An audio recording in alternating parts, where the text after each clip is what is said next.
All right, y'all. It is Monday night. You already know what time it is. It is my favorite day of the week. It's Monday. Everything gets started on Mondays. Welcome to the Conduit Monday night.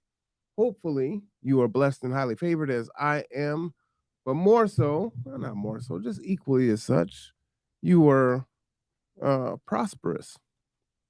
You were taking care of business. You were fruitful. You did what you had to do. You grew a little today.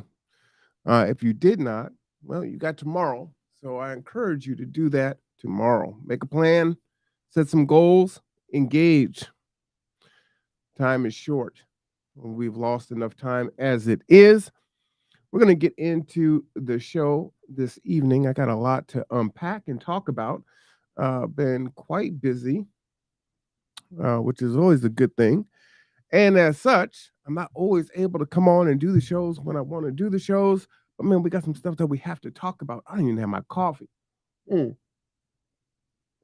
don't have coffee. I don't have water.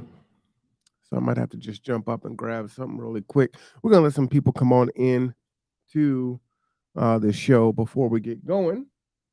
I got a special treat for you today also. Super excited to share that with you. Make sure we're 5x5 here.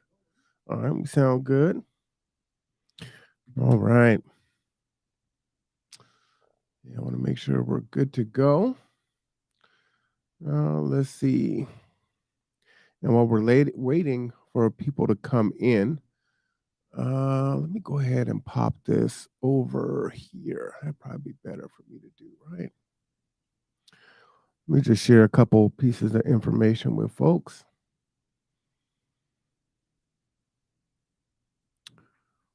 One, it's a job opportunity. Bremerton Housing Authority has a job announcement.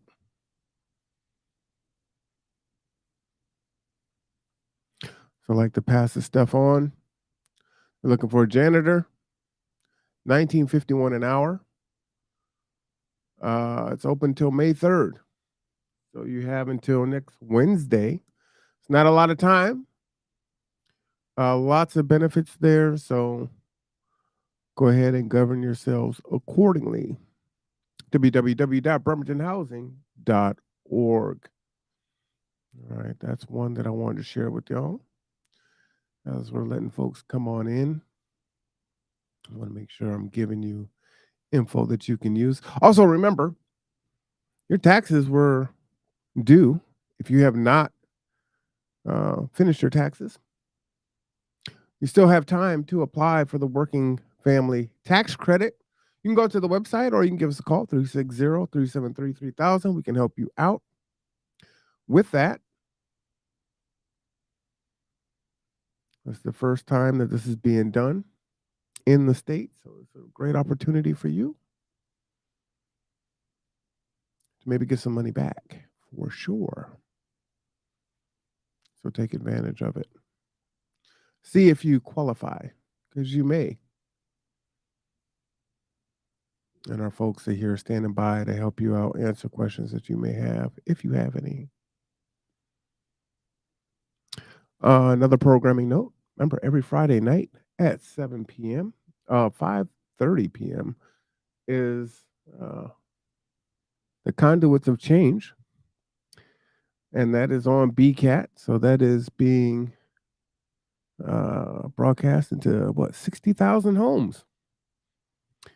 Next episode is with the good Reverend Hank Henry Shepherd. So you don't want to miss that. This Friday, 5:30 p.m. on BCAT.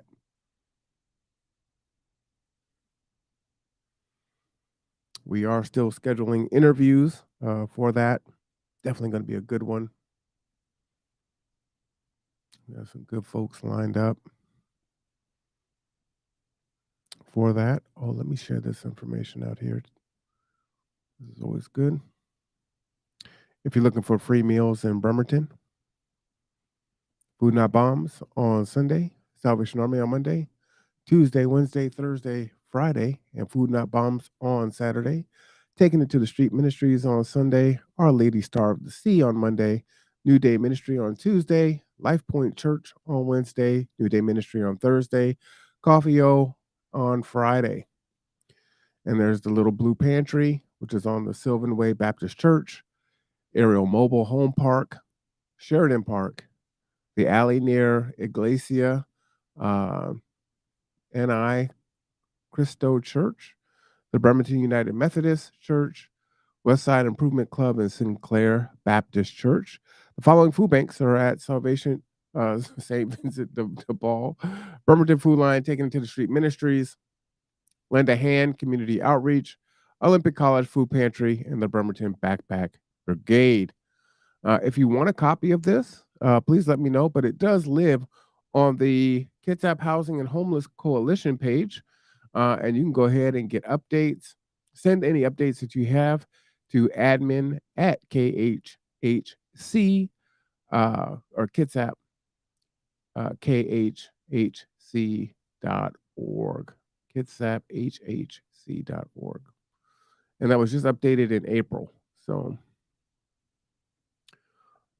good for you to know. Whoops. All right, what else? Anything else? Let a few more people come in before we get going tonight. This is definitely going to be a hard one. I'm sure I'm going to be triggering some people this evening. If you did not see, tonight was the city council meeting. Go ahead and, not city council, but the audit committee meeting, which I am a member of. So I implore you to get involved, stay informed, so you know what's going on in regards to how the city spends its money. Let's see, a few people have viewed this. I'm going to go ahead and put this in the chat for you. This is every fourth Monday at 5 p.m.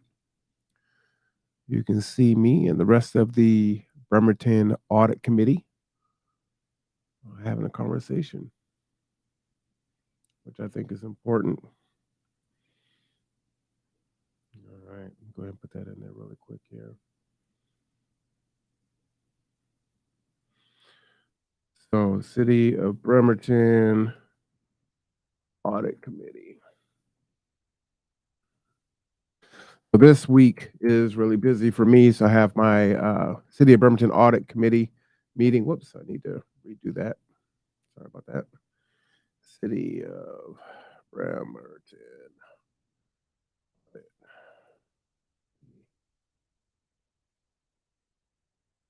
Space so you can actually get the link so it actually works.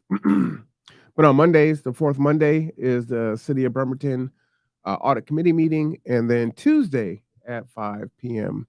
is the Kitsap Regional Library Board meeting, which I am a trustee for the Kitsap Regional Library. You can come on down to the Norm Dix building, or I believe there's an opportunity to Zoom in. Maybe you have to come in person or write. But the library wants to hear from you, so I encourage you to do that as well. And then, of course, we always cover the city council meetings. There is no city council meeting this Wednesday, but they will return next month on the first Wednesday, which I believe, do they go back to a meeting or do they go into a study session? I think they just roll it back over. So I'm actually not sure about that. I need to check on that. But a lot of stuff happens during city council, and a lot really happens during the study session. So I implore you to check that out too and stay informed.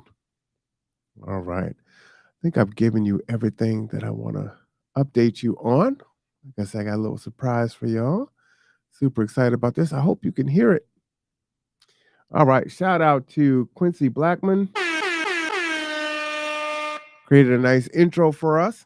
So we've got some intro music that you'll be hearing here soon. See if I can play this so you can hear it. Hope you can.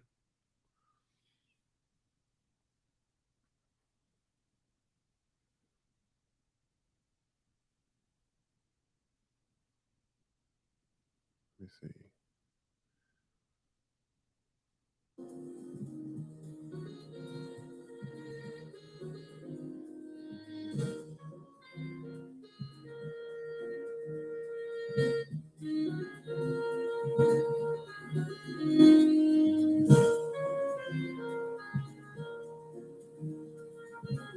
Hmm.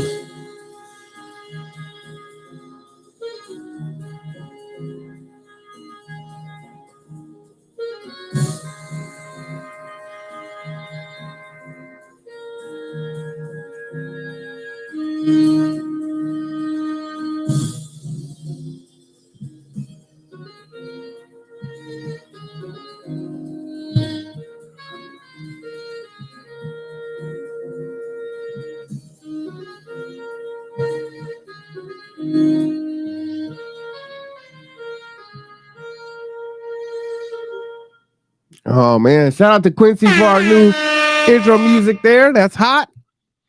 He asked me what I was looking for. I said, a little bit of Miles Davis. He wanted to know who my some of my favorite jazz artists are, like Najee, definitely Miles, and that's what he came up with. So shout out to Quincy. But you'll be hearing that. That is our new intro there. Let's see if I can play it again, because that'll give me a chance to go ahead and get myself something to drink here so we can get started. And everyone can buckle in. We gotta go in. We gotta go in today. I did not see it here. Where are you? I know you sent it in the email that I downloaded it. Oh, here we go. I'll just click on it again.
Yeah, I like that. I like that. I like that. That's good stuff. All right, y'all. Let's go ahead and get into this. I'm gonna grab my coffee. Once it hits the microwave, and we're gonna go. Okay. So much to talk about. So much to get into this evening. Definitely very frustrated in regards to what's going on in the world.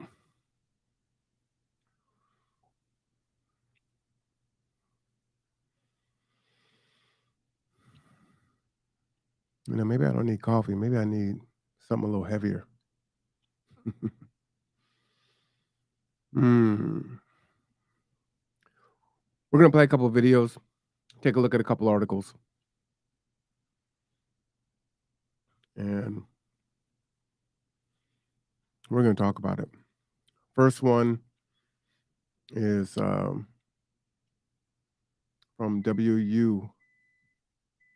USA. I'll go ahead and share the link. Fair use. I want to give them credit for this. Okay. But if you have not been paying attention to what's been happening, a lot's been happening all at once, right? We had a child knock on the wrong door, get shot, 84, 85-year-old man. Didn't open the door, just kind of shot through the door. We had a cheerleader get into the wrong car. She apologized, she got shot. We had another woman who turned into the wrong driveway, turned around, and then was driving away, was shot twice or shot at twice. She, that's the individual things that have been going on. And while I could have just done the show on that alone, and some other things I want to talk about. So let's go ahead and get into these here. Okay. Oops. Fair use. Fair use.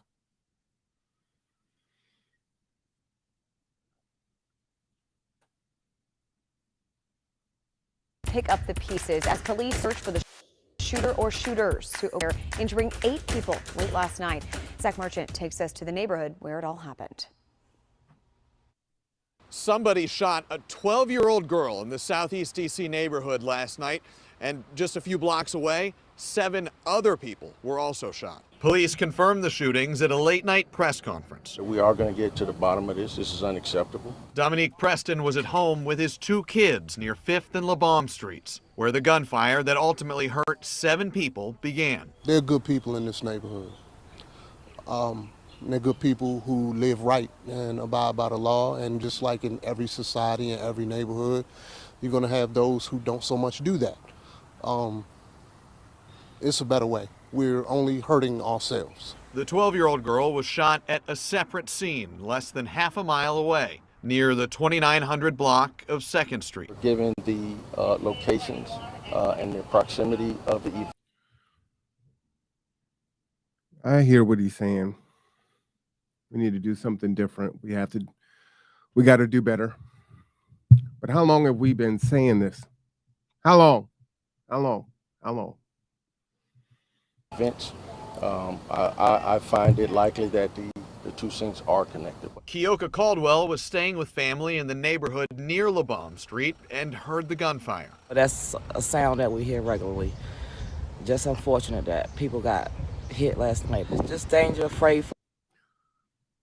This is a sound that we hear readily. It's just unfortunate that someone got hit last night. But it's something that we hear readily. This is common. This is normal. Somehow, we have gotten to the point where we have normalized this behavior. I don't know if these people feel like they're POWs in their own community, if they can't snitch on their family members, how it's gotten so out of control. We can have conversations on whether or not we would consider this being on code.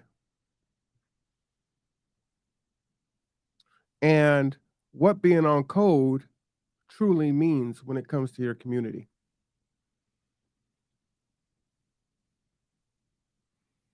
We just allow this to continue on and on and on. The problem is that we're not helpless.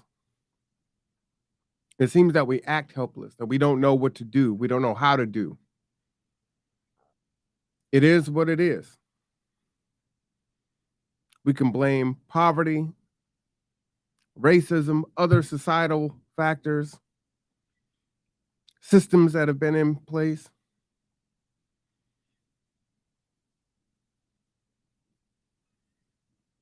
But everyone doesn't get caught up in this. Some get out. How? How do they get out? How are they able to make it through? And what age are we losing the children? Now, I paused it here just because I wanted to add my own conversation to this. But you can see in the caption, she's saying, I'm afraid for my child. Why has it gotten to that point? Were her parents afraid for their child when she was a child? And why do we allow this to perpetuate itself?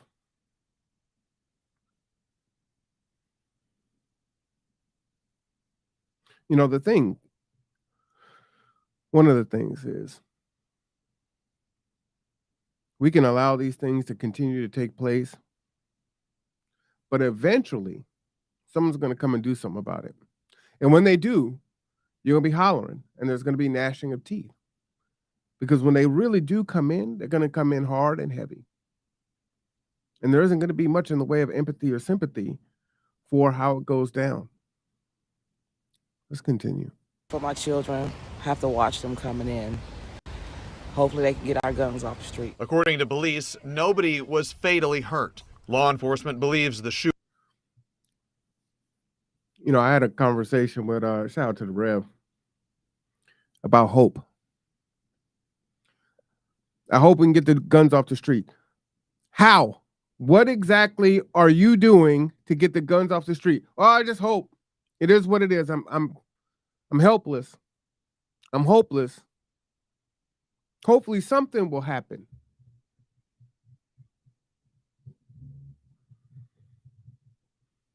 You hear me say all the time, faith without work is dead. So you can be faithful and you can pray that the situation is going to change, that it's going to improve. But if you're not willing to do anything about it, then how do you expect for it to change? Shooter, at least at the LaBaume Street scene, fire from inside a car. We're looking for a black sedan, possibly a Mercedes, who witnesses say drove through the block and indiscriminately fired upon individuals here in LaBaume. Authorities are asking anyone with any information to call 202-727-9099. In Southeast DC, Zach Merchant, Let me play that over just so you guys can get the number. Southeast DC's WUSA 9790 information to call 202-727-9099. In Southeast DC. Southeast. The Anacostia down there. Some good food down there for sure. 12. Layla is 11. And I couldn't imagine having to bury my child because of gun violence. But it's a normal occurrence, as the lady was saying, or as the gentleman was saying. It's a normal occurrence. Let's get into another video here. This one is also quite troubling. Now, this is Baltimore. So we're, a little farther up the hill. Okay. And shout out to Pink Book Lessons. It's a great YouTuber that I like to listen to. Got a lot to say. So give her a look. And put that up there. And let me go ahead and share the link for this one here. Fair use again. Again, go ahead and give Pink Book Lessons a shout out.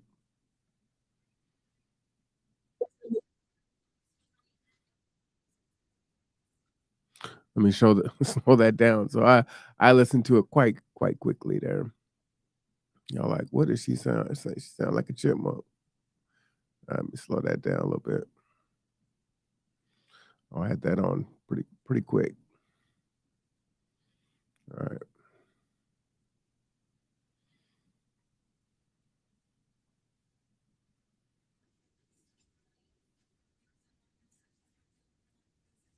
She talked about what she did with her son and how she's been trying to work with other mothers to address their children, but the other women are less concerned with addressing these issues and more concerned with living their best life and partying. We're going to get into all of it, but first, take a second to make sure that you're subscribed to the channel. Click the notification bell for all updates. Is anyone watching from Be More? If you're watching right now from Baltimore, let me know below in the comments. And Mayor Brandon Scott delivers his State of the City address tonight after a violent few days in Baltimore. That's right. In just the past 24 hours, 6 people were shot in 3 different shootings. One of the victims died. 4 of those people were hurt in a single shooting along North Charles Street in North Baltimore today. Over the weekend, 4 young people ages 12 to 18 were shot. The 12-year-old victim, identified as Jalen Richards, died. And now we're hearing from one mother who says she pulled her son, who knew Jalen, out. Let me play that again. Well, we're so desensitized to it. We're so desensitized to it. As Jalen Richards died. And single shooting along North Charles Street in North Baltimore today. Over the weekend, 4 young people ages 12 to 18 were shot. 12 to 18. DC, Baltimore, 12-year-olds, 6th graders, 7th graders, 4 kids, 18 and younger, 12. When is enough enough? Shot. The 12-year-old victim, identified as Jalen Richards, died. And now we're hearing from one mother who says she pulled her son, who knew Jalen, out of the city to try to save his life. People are lying to themselves, and it's very possible. I just told you my son had an Uzi. I'm not going to lie to the public. This is a... No, you heard it right. She said her son had a Uzi. Her friend knew Jalen, who's 12.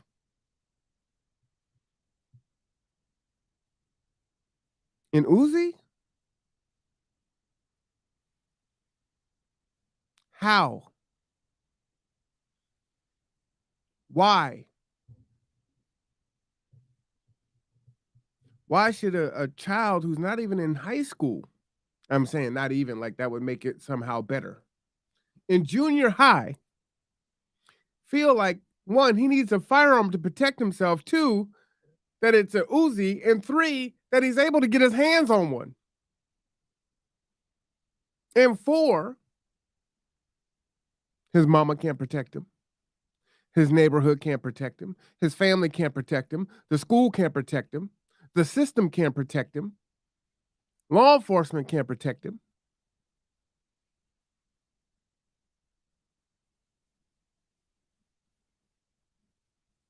You know, one of the things that you hear,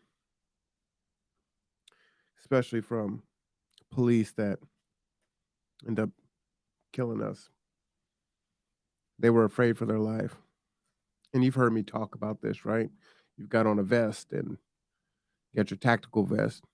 You got your taser. You got a nightstick. You've got your 9. You got your shotgun in the car. You got a partner. You got a dog. You got all these things, and you're afraid for your life. You have citizens that are now also using that phraseology. I was afraid for my life. This child who's 12 was damn sure afraid for his life, so much so that he's walking around with an Uzi.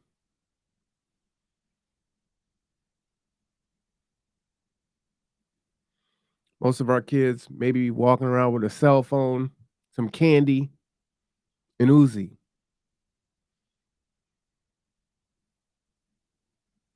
I'm saying it now, and most of y'all don't even bat an eye. It's not alarming. It's not surprising. It's just whatever. That's over there. That's not here. But you know we have our own problems. We've had court cases and trials. It's happening more and more frequently, even here. Let's continue. crisis right now. Here you have a mother that's telling the truth. She's admitting that there is a problem. Even her own son was involved in some stuff, which is why she picked up and moved her son and their family away from Baltimore. Mackenzie Frost spoke with that mother. We'll have her story coming up in a few minutes. And just to talk about that too, right? You know, we work with my agency with a lot of folks that are unhoused. And while it is not easy to pick up and go, I've watched brave people fleeing domestic violence, falling on hard times due to health or losing a job, do some really difficult and hard things to do to keep themselves and their family safe. And sometimes, yeah, I know, friends and family, you grew up in the area, but you got to go because you don't know if your baby's going to come home. So you may have to give it all up and go to start over, to start somewhere else.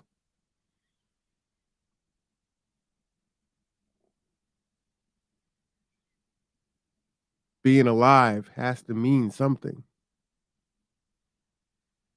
Abel has what the mayor said during his State of the City address tonight.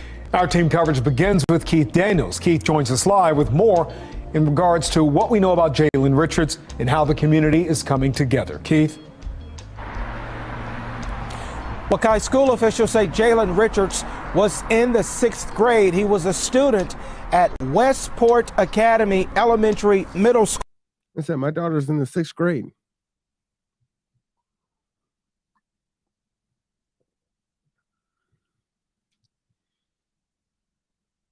She takes her cello to school, not an Uzi. And tonight, he's one of the city's youngest homicide victims.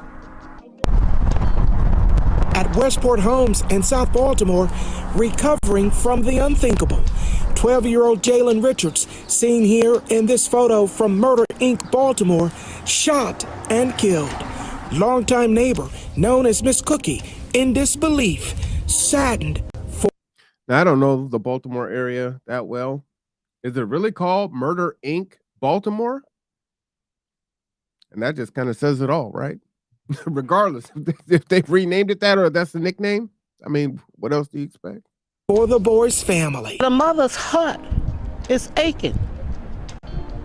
I don't even know if she have other children or not. I don't know that. But I know she got to be hurting because I'm a mother. She's hurt. Someone gunned down Jalen at about 9 o'clock Saturday night. It happened on Mizell Court in the apartment complex. Police Commissioner Michael Harrison says they recovered what appears to be assault rifle casings on the ground after the shooting. Investigators are releasing few details about exactly what happened, but the commissioner did say this at the scene. A shooter produced a firearm, an assault rifle type firearm, and began firing. Struck this young victim as the victim was running away. At some point, the victim collapsed about a block behind where we are. So understand, I'm quite divergent on the left and the banning of assault rifles. My thought is we are in survival mode. We're in survival mode. This 12-year-old felt like he needed an Uzi to protect himself. Now, that may just be what he was able to get his hands on, right? Probably easier for him to get a gun than alcohol, but that's a whole different conversation.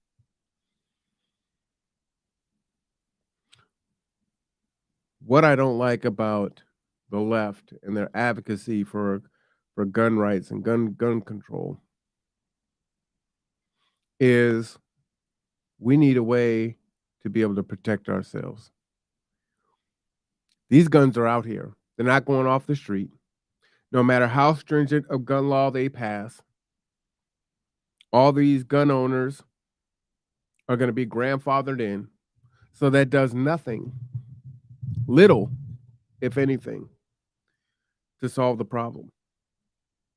In the meanwhile, you have folks that are just trying to survive the day. You have 6th graders that are just learning algebra for the first time that feel like they need a gun to protect themselves. And you know what? They're damn right. That child was right. Why? Because adults aren't doing what they need to do in order for their children to be safe. So now they have had to take their safety into their own hands. A 12-year-old. This is where we're at. This is where it's at. And this is frustrating to me. This is one of the reasons why you don't see me at marches. Let me go. At Westport today, the group We, Our, Us, a unity engagement men's movement, steps through the neighborhood as they do across the city on most Mondays. I love seeing, men out gathering. However, why does it take now? Miss Cookie talked about how she's a mother and the mother's hurting. What about the father? The father didn't suffer a loss? On this night, they're in Jalen's community. It's too late. Now, he's gone. The time for the men to have shown up is before. And so if our community wants men to lead, then that's what they have to do. The problem is that leadership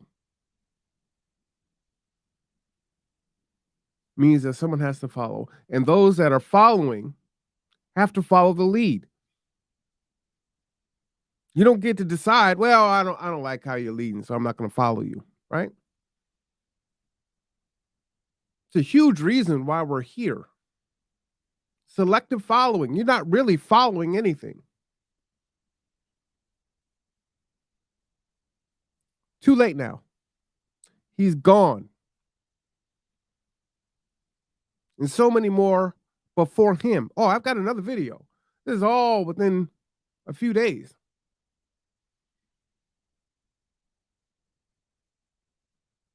And what are we looking at? A dozen men, maybe? And the news crew is out. So even when the news crew is out, that's all that could be mustered. Well, it's likely a weekday. They're at work. Definitely not in the community like that.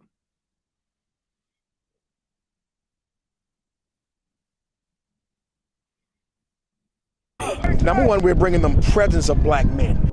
The crazy let me just let Pink Book talk about it. thing is a lot of these kids are only seeing black men when these men come into the community. Why? Because the areas that they're going into, they are only filled with women and children. The kids have no structure, no order. They are running amok and getting involved in stuff that they have no business even knowing about. Secondly, we're bringing them unity, we're bringing love, but also we're bringing resources. There may be other individuals in this community that need employment, that need treatment. Jalen's deadly shooting happened in BPD's Southern Police District, where police say 46 homicides and 67 non-fatal shootings happened last year.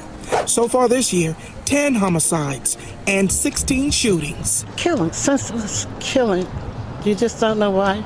Neighbors like Miss Cookie looking for accountability. I want to see everybody step up and do something about it. What the hell does that mean? What does step up and do? See, we speak in these generalities. Hopeism. To cope. We need everyone to step in and do something. Do what?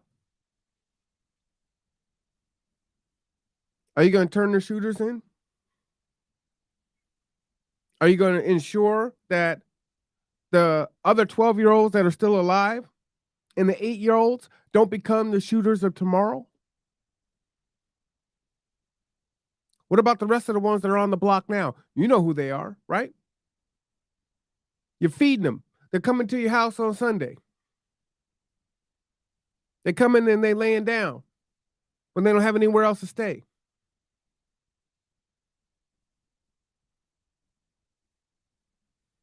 How did it get to that point? You have this beautiful baby. Now, unfortunately, most of our children are born out of wedlock into single parents. But maybe at the time, the parents were together. What a joy. Baby comes into the world. At some point, there's so much conflict that the man is no longer in the home. And we could talk about whose fault that is and why did she pick him and why did he pick her and why didn't he deal with his responsibility and why didn't they protect themselves? We can have a conversation about all that, but it really doesn't matter right now. Child's here. Child grows up. Child's with the mother. Majority of the time, right? We're intellectually honest people here, so we're not saying all, but most. Majority for sure. And little man, he's so cute. Not even walking yet. Little princess. So pretty. Now they're walking. Now they're talking. They're in preschool. They're in kindergarten. They're 6. They're 7. Something starts to switch, especially with the boys. They hit 12 and 13, and all of a sudden, usually there's not a man in the house. He's not listening. Too big for the mother to discipline. He's going to seek structure, attention, love outside of the home. And the street catches him up. Now, typically, she can't do nothing with him. She still got to go to work. She still got to do whatever she got to do to make it. Whatever that looks like, whether or not she has other children, whether or not she's working or not, however it looks. And somewhere between 12 and 18, that child is lost. Child's lost to the street.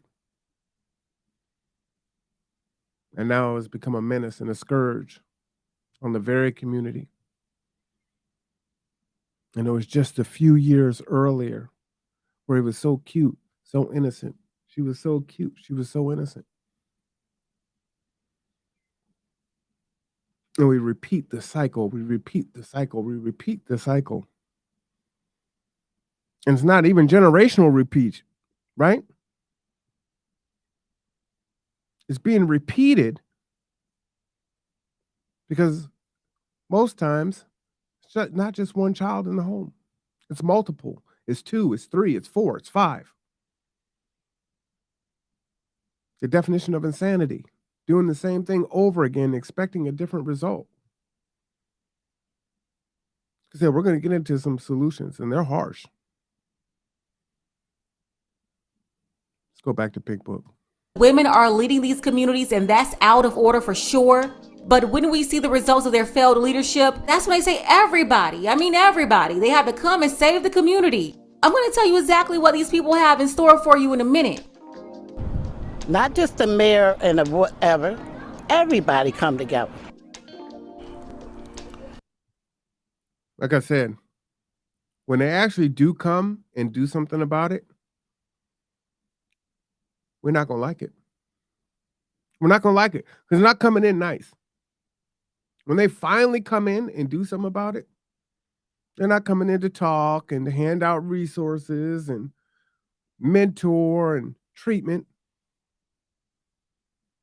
They're coming to subdue, arrest, defeat, stop, destroy. See, if you don't, and when we were, from the 60s, well, probably before the 60s, but when we were growing up, one of the things that was a trope that was said to us is, I'm going to beat you so that the cops don't. Right? Because if I don't get you in line, then if the cops get a hold of you, they could end up killing you. That was a lot of our justification in the Black community on getting whooped. Right? I'm actually trying to protect you so that you're not out here off the chain and you get shot in the back. Or you get beat down because you're mouthing off to a cop. That's how it used to be. Let's continue. Well, the suspect in this shooting is still on the loose. If you have any information about this case, you can remain anonymous by calling Metro Crime Stoppers, that number on the screen. And remember, you could also be eligible for reward. We're live tonight. Keith Daniels. Here's what's so sad is what's the boy's life worth? $5,000 reward, 10,000 maybe.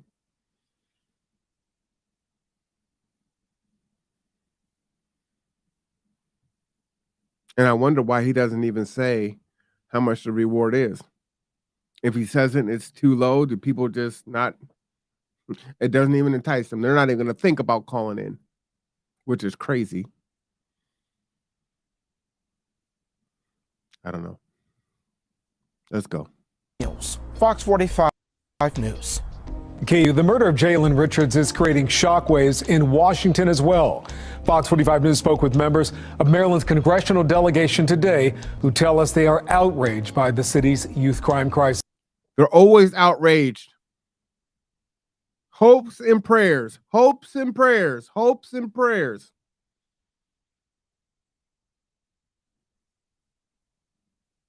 The Black Caucus has been together for decades. Getting worse, not better.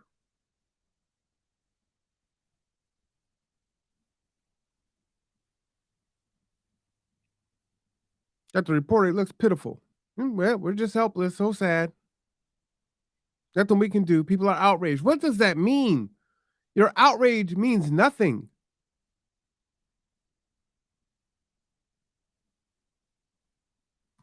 It's a damn shame that this continues to take place.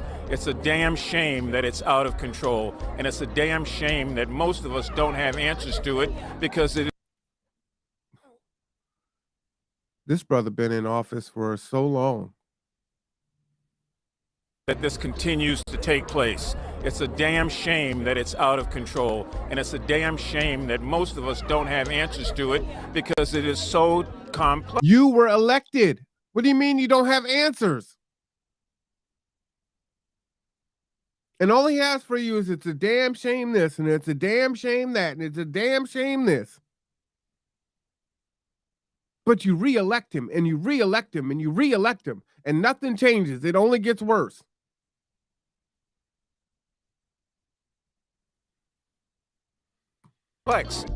And it's a shame, Senator, that they elected you to help solve the complex issue, and it doesn't look like you've done anything about it. Speak on it, Pink. Politicians really get on my nerves with all the theatrics. Just cursing and being extra. Can we get less theatrics and more work? Exactly. In terms of law enforcement, Senator Cardin and I have been working with the Justice Department to get more U.S. attorneys to Baltimore and get more ATF officers to Baltimore to address the issue of so many guns on the streets. They want attorneys, officers. When they come and do something about it, you're not going to like it. Now, when they kill them, then it'll be, oh, my baby. But your baby is killing other babies.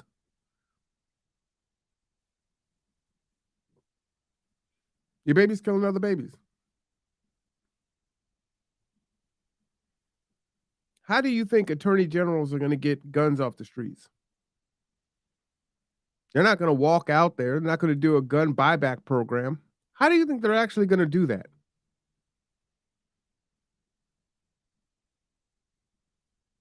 I wonder, maybe there are some of us that want that to happen. I'm not going to snitch. I'm not going to actively do anything to change the situation. But secretly, I just hope they come in here and just take them all away. Do what they got to do. And maybe things will be better. But how can it be better? Even if they did that and wiped all the bad folks out of that area.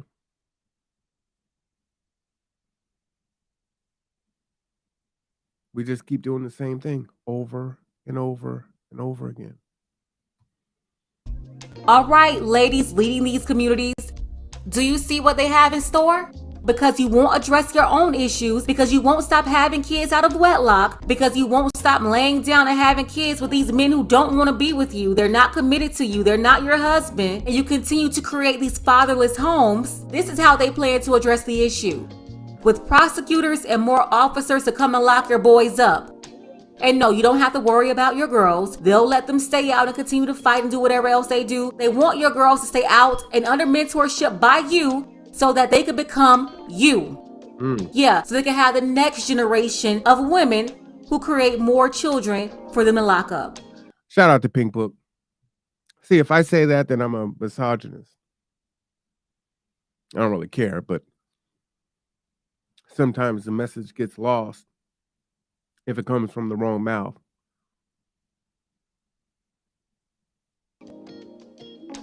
Well, lawmakers aren't the only ones outraged. Parents are too. Patty Hawkins says her son knew Jalen Richards, the 12-year-old gunned down Saturday night. Patty told us she tried to reach out to his mom to tell her what was going on with her son.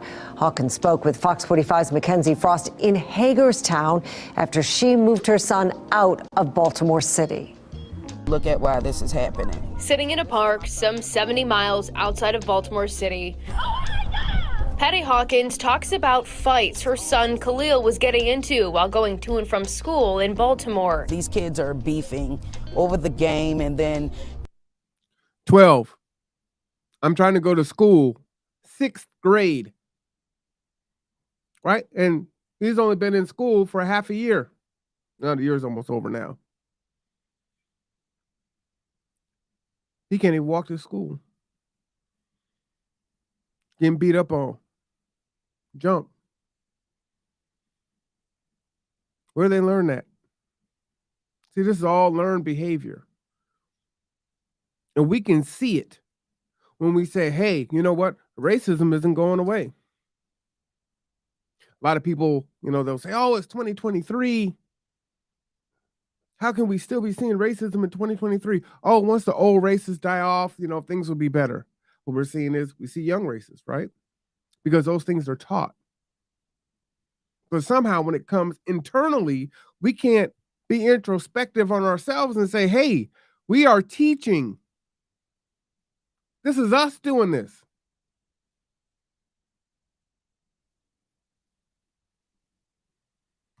we have other adults intervening in the situation, and they're instigating it. She says Khalil was jumped and robbed. And that's when she first... Wait, you have other adults instigating it. And we've got family members, friends, that encourage kids to fight each other. That might even jump on the kids themselves. We're seeing more and more parents going off at kids' sports, basketball, football, whatever, right? Again, a learned behavior. And so now if her daughter or if her son took that Uzi and killed your children, then you'd be outraged and you want something to happen.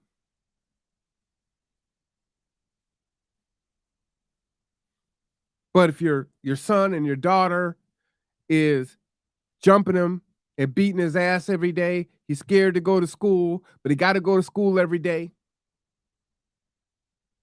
what do you expect for him to do? Because you're going to tell him, hey, little man, you got to be a man. You got to deal with that. You don't come here crying. You better stick up for yourself. All right. Well, I'm gonna need Uzi. Because at some point, I'm gonna get tired of them whooping on me. And I can't beat them all. But you know what? I can kill him. His buddy was killed. This is Baltimore. We just came from DC, from Southeast. 12. Be bad enough if these were gangbangers in their 20s and 30s. 12.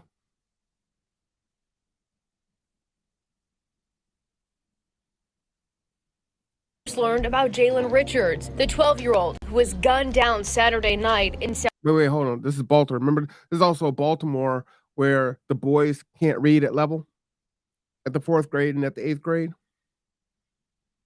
And damn near the whole district is failing.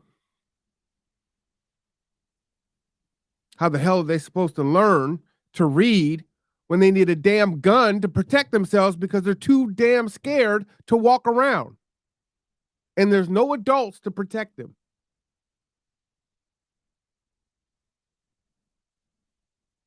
This gets worse. South Baltimore. And you can say, how does it get worse when you already have a child dead?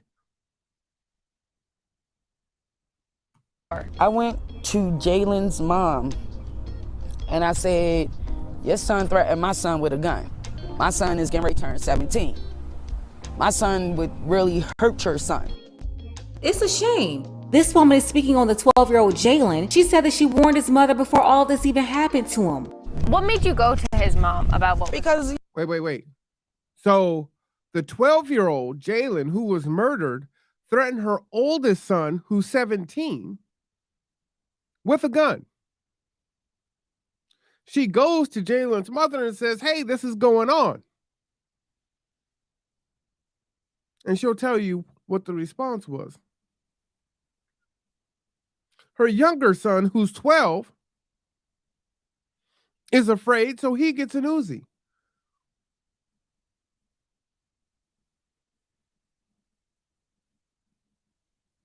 Why is this even a thing?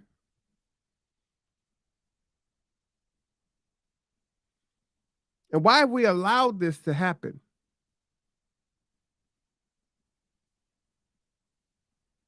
Why have we allowed this to happen?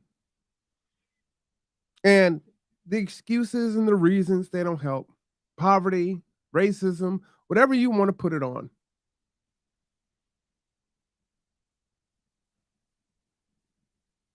These are things we know. It's a saying, when you know better, you do better. Clearly, we do not. You know, these kids knocked my son out. But things did not get better. They only escalated.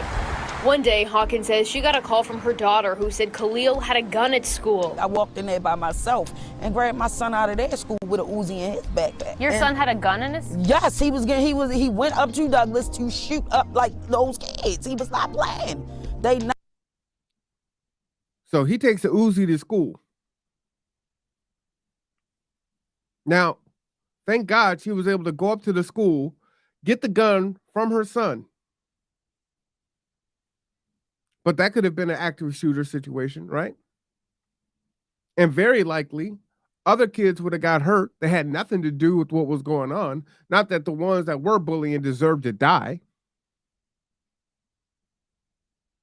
But teachers, other school employees, they probably would have got it too. Why? Because the child felt like, y'all don't give a damn about me. Y'all watching the stuff happen in the hall, in the classroom, and you don't do anything. I'm not protected anywhere. And if the cops that come up there and they hear, oh, he's got an Uzi. Tamir Rice, anyone? Because they're going to be afraid for their lives. But these kids and these parents live in perpetual fear.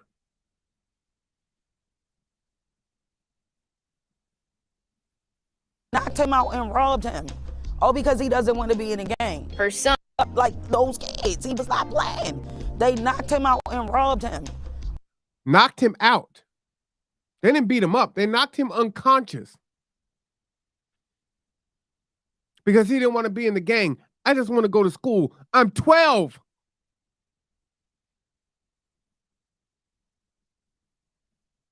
I'm probably into Pokemon. I'm 12.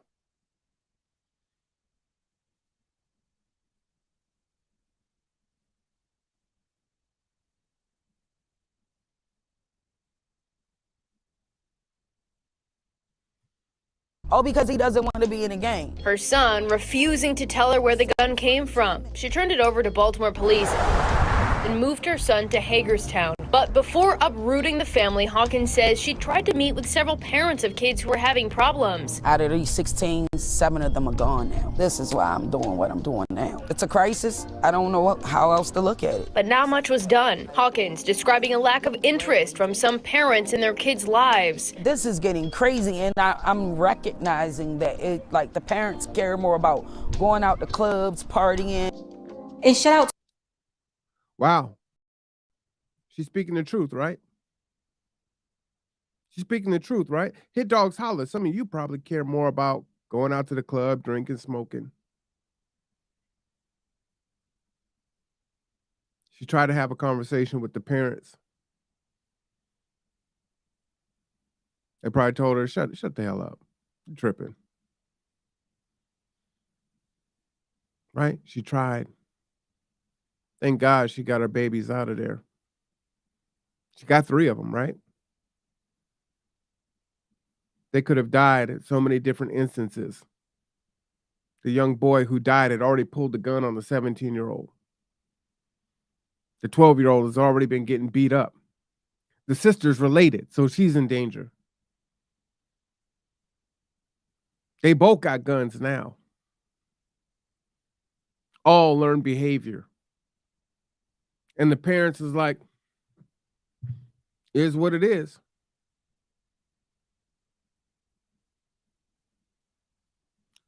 How did the kids get socialized into this? It's the parents. It's the relatives.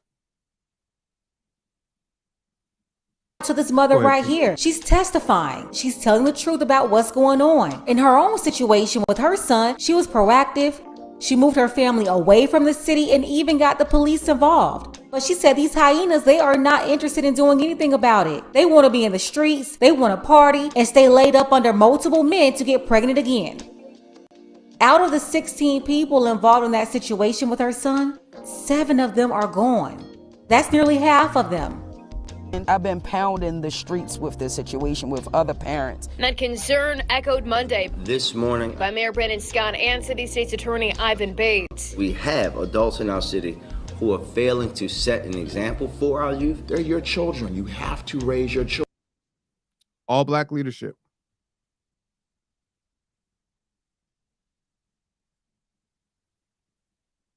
All black leadership. This is what we want to see, right? We say, oh, if we get this, it'll change. It's getting worse.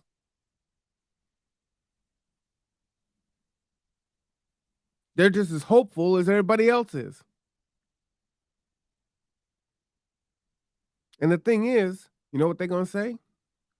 We gave you your chance and you did nothing. We gave you your chance and you did nothing. Now we got to come in and we've got to clean up what you couldn't. And again, we're afraid for our lives. So the way we clean it up, oh, you ain't going to like it. Because the ones that do live, they going away for a long time. And the ones that have made babies, well, those babies will be left out on the street. So they're likely to follow in their footsteps. All black leadership. It looks great. Children, we have to do our jobs as your leaders. But What the hell is your job? What the hell is your job? Yes, you are the leader.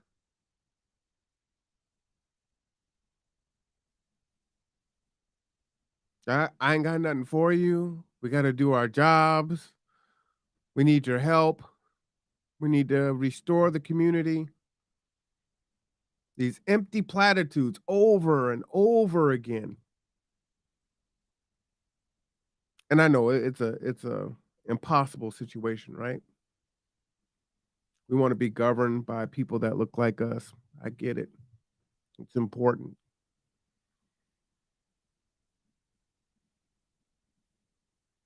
But we need people that are going to get the job done.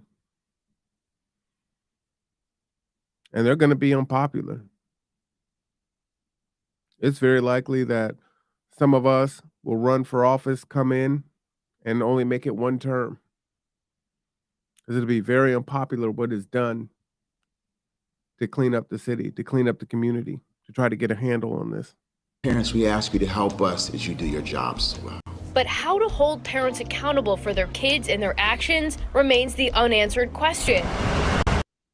Oh, I've been having some conversations, and we're going to get into this in the second half of this because we have some some things that need to be tried. And one city leaders say they're digging into. Now, Hawkins says kids are being targeted by adults running gangs and circles in the city, especially after laws changed last year, shielding young kids from certain crimes. I feel like they're prey to these predators, these drug dealers that are hanging out around the schools, because it's easier to have children sell drugs for you than you to get a charge yourself to sell drugs. Coming from East Baltimore, Hawkins says she never imagined leaving the city, but the problems within Charm City still haunt. So I'm still afraid. Like, I'm afraid to come through the city. Now,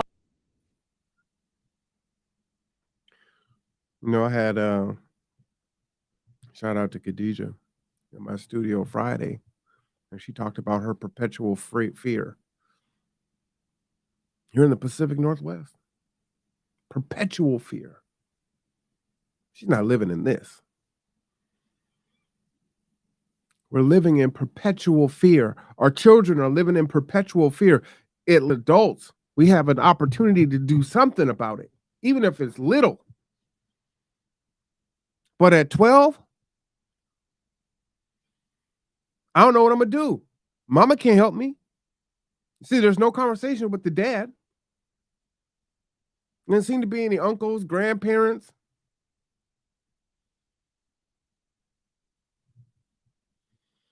The community isn't here for me. I need a newsie. And you know what? I might actually have to join the damn gang just so I can stay safe. I don't even have a choice. Why am I being knocked unconscious at 12? Why am I having a gun pulled on me by a 12-year-old when I'm 17?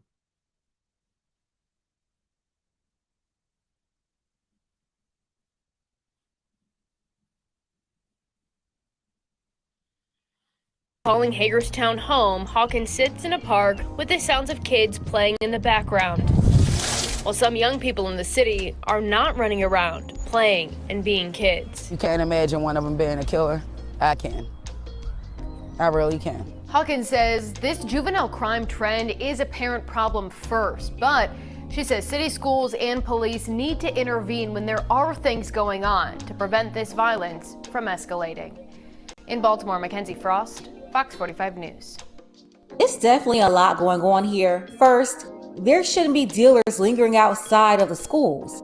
That's where the mayor should be putting more money into law enforcement to make sure that they're cracking down on those activities and those guys coming up there to recruit students. Hey, and they know who they are, right? They know who they are. They know who they are.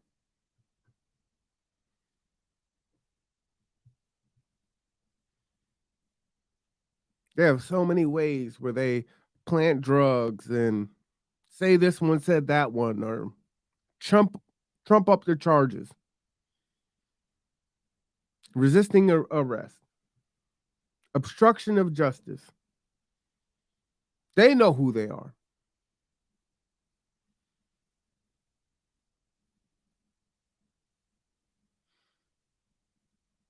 I also agree with Ms. Hawkins here, who said the solution starts with the parents. As a parent, you have to be proactive and raise your own kids. As far as what can be done to hold parents accountable, you have to take away those incentives. Just like they created benefits to divide the family or encourage women to raise children alone, they need to create incentives to keep families together. Stop handing out food stamps and Section 8 left and right. If these women knew they had nothing to fall back on, they would not be laying down and creating these babies with men they let have unprotected relations with them that are not committed to them. When there are things going on to prevent this. I'm going to play that again. We're in the solution hour now. This violence from escalating. In Baltimore, Mackenzie Frost, Fox 45 News. It's definitely a lot going on here. First, there shouldn't be dealers lingering outside of the schools. That's where the mayor should be putting more money into law enforcement to make sure that they're cracking down on those activities and those guys coming up there to recruit students. I also agree with Ms. Hawkins here, who said the solution starts with the parents. As a parent, you have to be proactive and raise your own kids. As far as what can be done to hold parents accountable, you have to take away those incentives. Just like they created benefits to divide the family or encourage women to raise children alone, they need to create incentives to keep families together. Stop handing out food stamps and Section 8 left and right. If these women knew they had nothing to fall back on, they would not be laying down and creating these babies with men they let have unprotected relations with them that are not committed to them. It's easy to be reckless, and you can also say it's encouraged because they get benefits for it. The ones who are getting married and then wrecking their own homes, stop allowing them to get divorced for no reason. The government is 100% behind this whole scam because they allow these same women to take men to divorce court or child support court. They are even assisting them with parental alienation. So yes, it is a complicated issue, but it can be solved if the people elected did their jobs. I'm talking about at the city level, county, state, national. Even before all of that though, you have to have parents who want to fix their own problems that they are responsible for creating. Let's go ahead and get the conversation started. Special thank you to our brothers Lamar and Darius. I appreciate you all for your support. All right, that's Pink Book Lessons, y'all. She's in the let me pop it back up there. Go ahead and give her channel a like. I like what she had to say there. And again, unfortunately, if men say it, we tend to get canceled for that, right? So when you want to be solution oriented and lead, then you are called a misogynist oftentimes, right? But if we're going to fix it, we can no longer stay in a hope mindset. We must be in a mindset of action. And no matter what is done, someone is going to get hurt. Someone is going to lose out. Some kids and some parents, some families are going to suffer. But they are suffering now. And so the problem is, again, for the Black folks that are interested in reparations, one of the reasons why reparations haven't been paid out by this country is they're able to kick the can down the road and down the road and down the road to the next administration. Oh, we might talk about it during election time. Oh, maybe we need a study to a commission to study whether or not reparations should be paid and how it should be paid. Well, I think the study was just to see if they should even talk about reparations, right?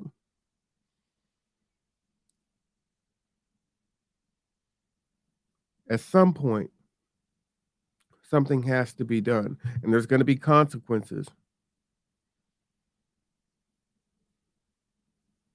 But you have dead children, murdered, 12-year-olds. We were just in D.C., now we're in Baltimore. 12 to 18. Let's go into the next one, and then we'll get into solutions. And Pink Book is absolutely right on what needs to be done. All right, fair use. This is, now we're in Chicago. Good old Chi-Town. They call it Chirac. Let's go, fair use. Towners sharing their story after being beaten by teens downtown on Saturday. A key part of the story, the Good Samaritan who stepped in to help. Anthony Pausay is with more tonight. Anthony? Yes, Corey, and Dawn, this attack happened here on the 100 block of North Wabash Avenue Saturday night. It could have ended way worse had it not been for the intervention of a truly good Samaritan who says that the video of this attack that went viral over the weekend really only captures the tail end of what she describes as an absolutely brutal attack. The victims here, a couple visiting from out of town, they're in their early 20s, staying at an Airbnb. They were out to dinner, just trying to enjoy their night. We were just downtown in Chicago trying to shop, trying to get some food. And we were walking down the street, and there was a really big group of guys, a really big group of people. And girls. Yeah, guys and girls. And, DJ had my hand, and he was trying to lead me through. I'm glad he put that in there, because so often this is just put on to the boys, right? And these are kids. These aren't adults. But so often this is just put on the boys. And he was like, no. Girls were there too. Let's continue. Through the crowd of people, and they pushed him, they pushed me. And as soon as they pushed me, I told DJ, I said, hey, you know, they just shoved me. The mob attack happened right near Macy's Wabash Street entrance. And there was a mob of about 60 to 100 people. You know, they said they're gonna kill us. They turned around and, you know, started fighting, you know. They were shoeless. They didn't have they were 60 to 100. They just there in town at an Airbnb to have dinner. Now, we got to talk about it. Some of our black women have basically said, well, you know what? That's what he gets for not being with a non-black woman. I'm not going to go into that tonight, but we damn sure got to talk about that. We damn sure got to talk about that. looking for their phones, but it was no point because the phones had been taken away. Both the victims and Lenora Dennis, the woman who came to their aid, say that several Chicago police officers passed by but did not intervene. Cops drove right by it, act like they didn't see anything. I literally went out into the street. What do you want the cops to do? At some point, even the cops have an impossible task. They're kids. So do they come in hard?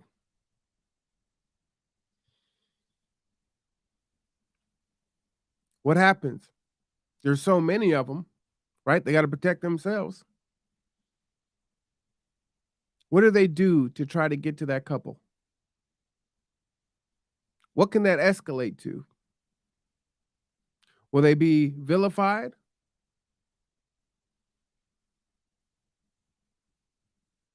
That's a scary thing, to be getting jumped by dozens of people. You can see the cops and they literally won't help you.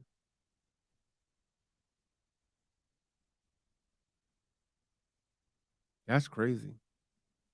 This wasn't a rival gang. These were vacationers.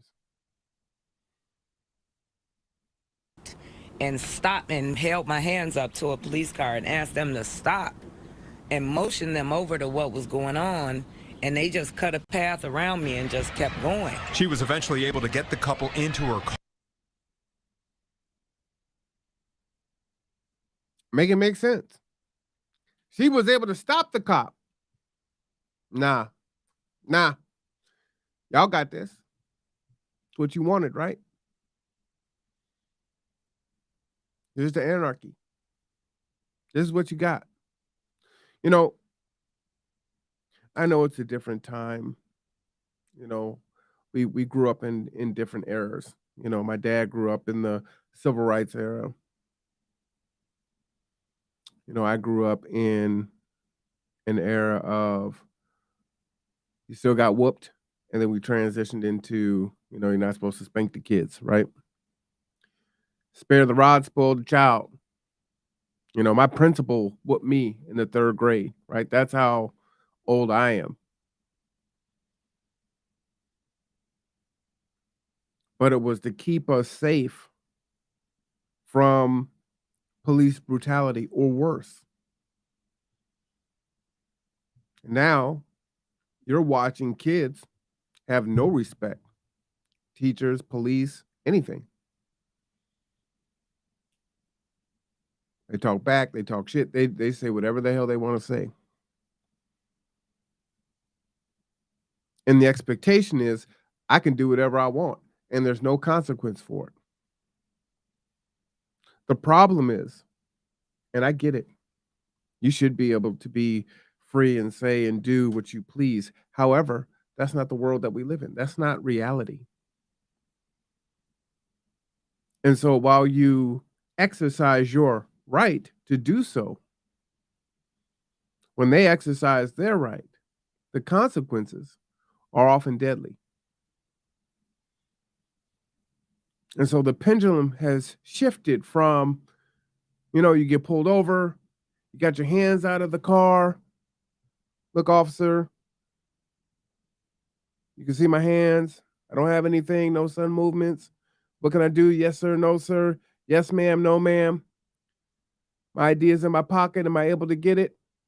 Okay, I'm reaching in right now, right? All those things that we were taught when we were kids.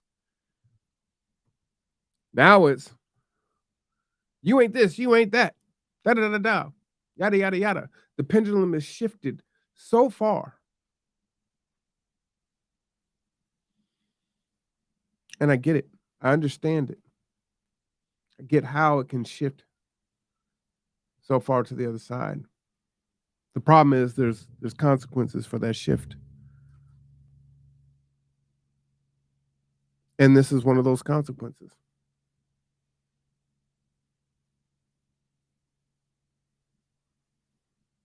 Car, then she drove them to the police station. Got told by the desk sergeant that this was going to happen. It was going to keep happening because Brandon Johnson got elected. That floored me. An ambulance then took them to the hospital, but So they got rid of Mayor Lightfoot. They got another black mayor in, and they're saying, hey, this is going to keep happening. And I don't know if they say it in this article here, but he basically was like, oh, you can understand that kids being kids, basically.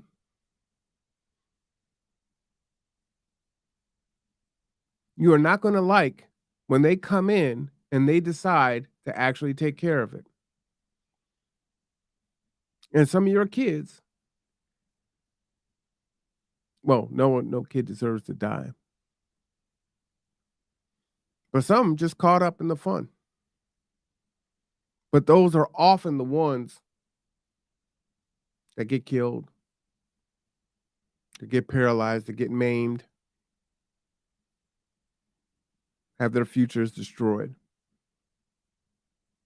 the couple was without their phones, wallets, and shoes, which had all been stolen during the attack. I told the couple that I was going to go home to find them some shoes so that they wouldn't be barefoot for the rest of the night. Her name is Lenore. Wow. She gave us shoes, took us home, took us to the hospital. Her husband as well.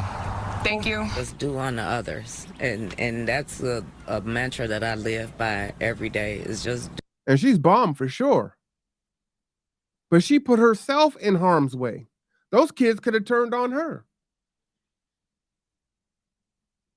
And maybe, because she looked like their mother, they were like, okay, we'll let you live. Go ahead, get them up out of there. Now, the husband may not have even been able to do that.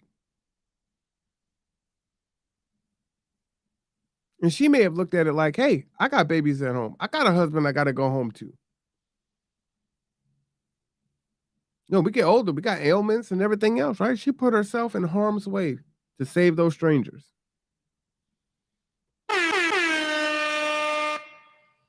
Do unto others as you would have them do unto you. And despite her criticism of the police response downtown, she says the detectives at the police station who took the police report were great and did a very thorough job. An investigation into that attack is now underway, but so far, no one is in custody. We are live in the loop tonight. Anthony Ponce, Fox 32, Chicago. Of course not. I wanted to give them their credit there. That's Fox 32, Chicago. Fair use for that. Fair use for that. So we started off in Southeast DC in Acosta area. We went on over to Baltimore. Go ahead and put this in the chat for you. And then we ended up in Chicago.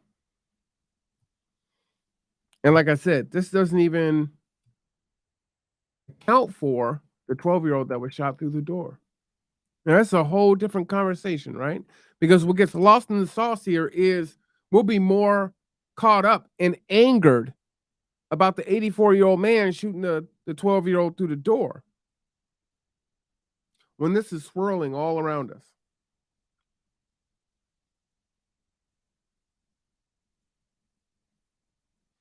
So what can we do? Right? Pink Book Lessons, several other people, we're having some conversations about it. No, I wasn't talking with Pink Book Lessons, so let me get that clear. Although that would be cool.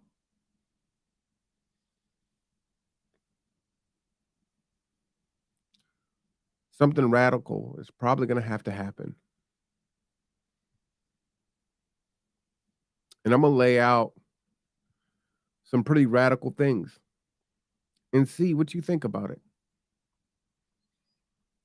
Because again, either you do it or they do it.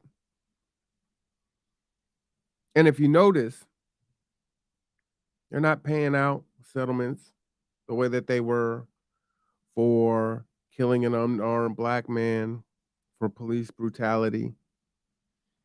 Katie Porter was just let out of prison for her, 18-month sentence for killing. Right? So it's not even a lot of time, even when it does happen. When they come, they're coming hard. We also need to have the conversation that from a diaspora standpoint, immigrants that come over here and look like us oftentimes are against us. And that's a whole nother conversation. We also have to talk about that we have conservative black people that see through the eyes from a conservative lens. And I'm not going to say whether that's right or wrong. It just is what it is. So they want to see law and order. You have moderates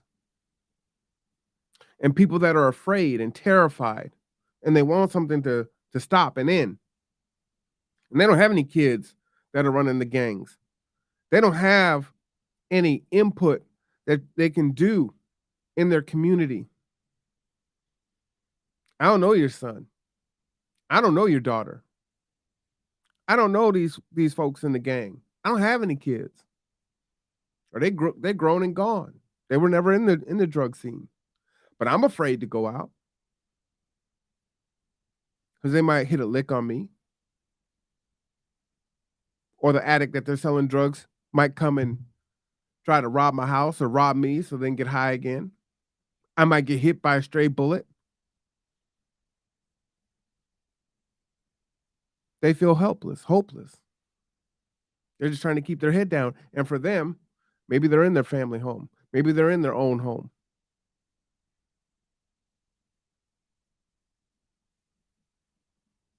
So do they all give it all up and move away?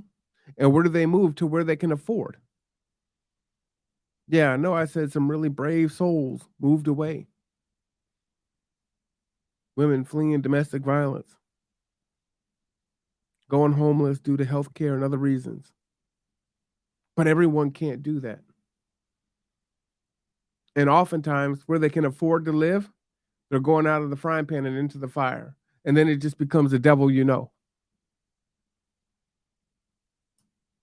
So they're asked out no matter what they do. There is no right choice.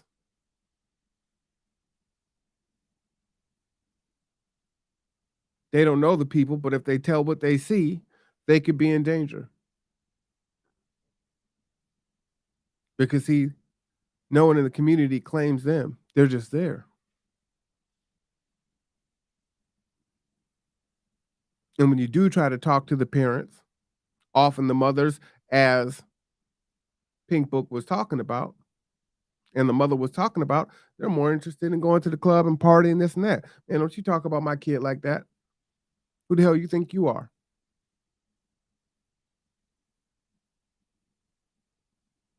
So what do? They're getting tired of it.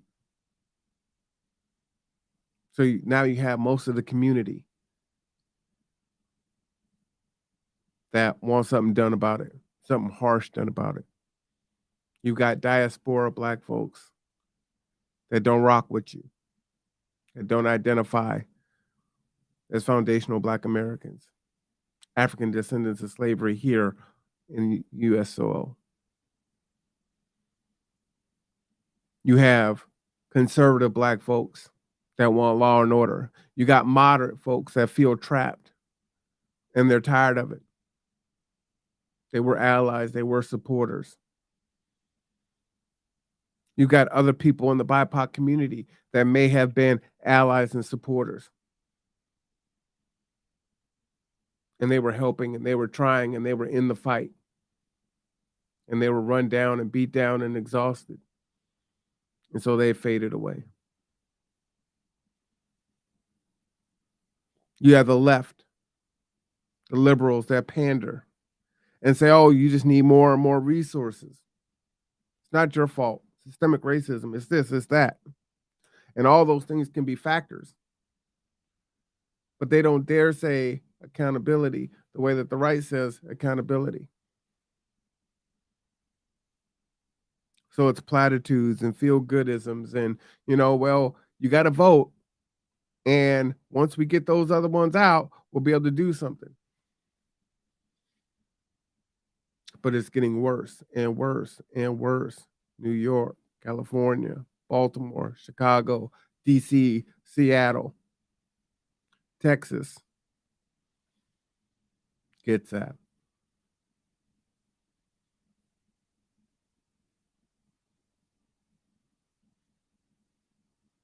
So what do? You have our black leaders that are saying, hey, we need to do something. I know we need to lead, but we need your help. And the Black Caucus has been in power for decades. And it's just getting worse and worse and worse. And we're not honest about what we need to do and how we need to change. Somehow we hope, as the one parent was saying, we hope that we can get guns off the street. We hope that someone will come in and do something, but we want them to be gentle.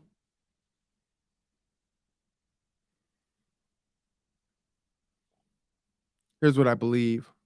Well, this is the conversation, I should say. This is the conversation. We're going to call this the accountability doctrine.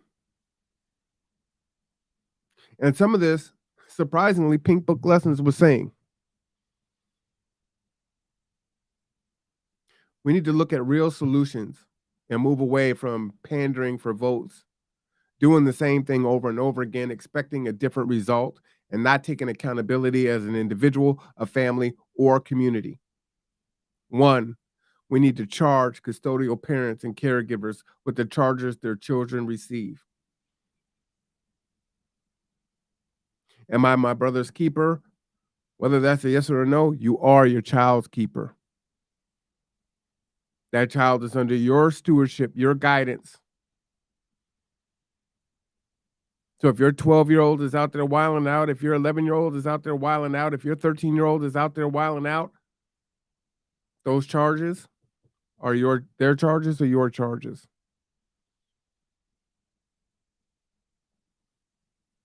Now, there's a precedent already set.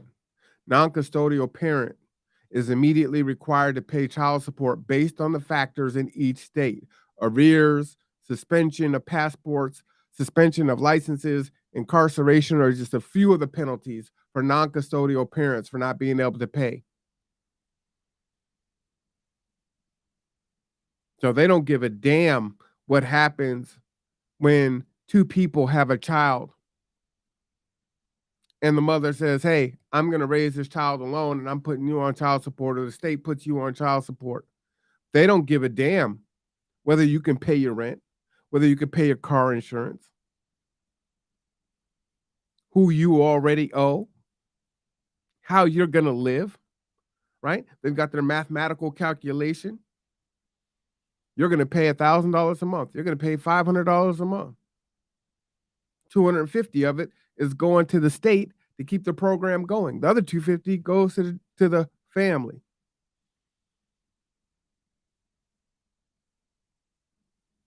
Well, we know what that causes, right? And what we have is men that say, well, you created that, you need to take care of your responsibility. So there's shaming that happens there, right? It don't matter what she done. Don't matter what she said, how she behaves, what she's currently doing. You made that baby, so that's your responsibility. You just gotta deal with it. And that non-custodial parent, often, majority of the time men, have no support in place.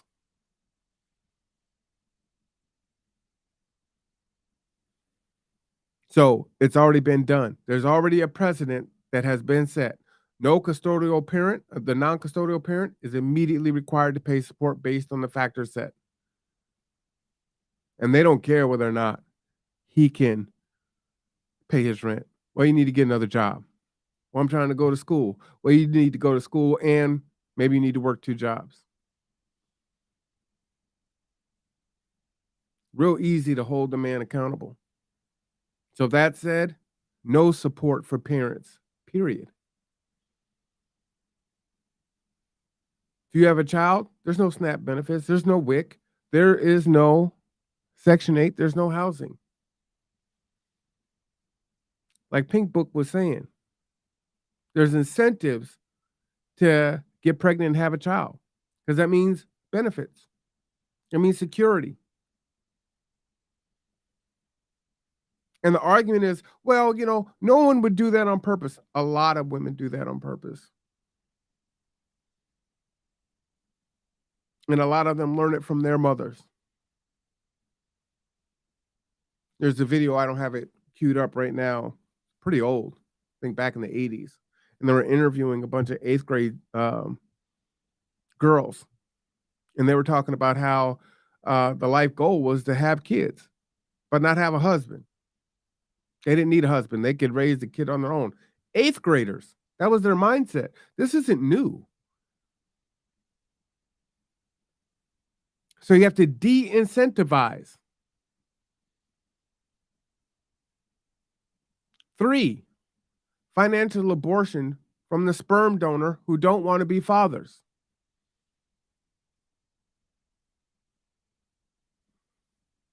A woman's body, a woman's choice. Okay. She can decide to keep the child, give the child away for adoption, or abort the child. Or the fetus, however you want to call it. But the man needs to have the same right to financially abort should he not want anything to do with the child. 4, primary custody should go to the parent who can provide. It's so ass backwards in this country where we say, hey, you know what? You got good credit. You make a lot of money. We'll give you 0 down, really low interest rate. You could pay the higher rate. But you got bad credit. Right? You don't make a lot of money. You need this vehicle to get back and forth to work. You really could use this home if you could get a good mortgage. Maybe not today, but But you're going to have to pay maybe double because you're a risk. Now, we're just going to take that house and take all the money that you put into it and turn around and sell it.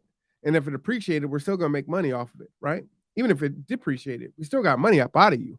We're just going to take it and resell it.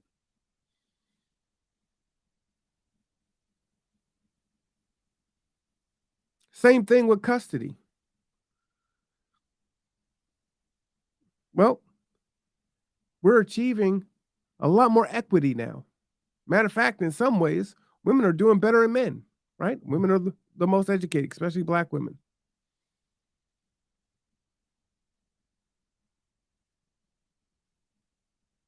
So, whichever parent is better financially able to support the child, that is who should be the custodial parent. And the non-custodial parent that doesn't have that finances in place, they can go ahead and go to work so that they can live and pay their rent and pay their bills and go to school and go to training or get into their entrepreneurship and get themselves stable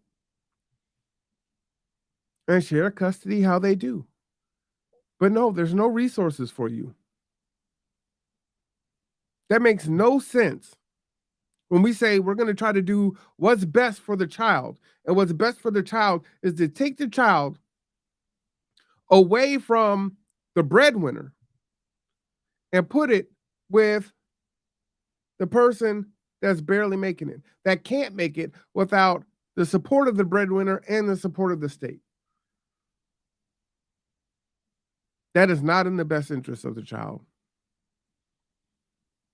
And if you know history, the tender years doctrine was created, which shifted that, right? Because fathers actually retained, if there was a split or a divorce or whatever the case may be, the father had the rights to the child. And that changed during the tender years doctrine. Number 5, child support standard of living is based on the parent with the lowest finances. Richer parent could easily lose resources, which could plunge the child into a situation they can't navigate. The child is a child. Child doesn't need $200 yays and they're 6 months old. Got $300 yay booties. See, the mother was used and accustomed to a certain style of living. And you see it all the time, right? Basic needs.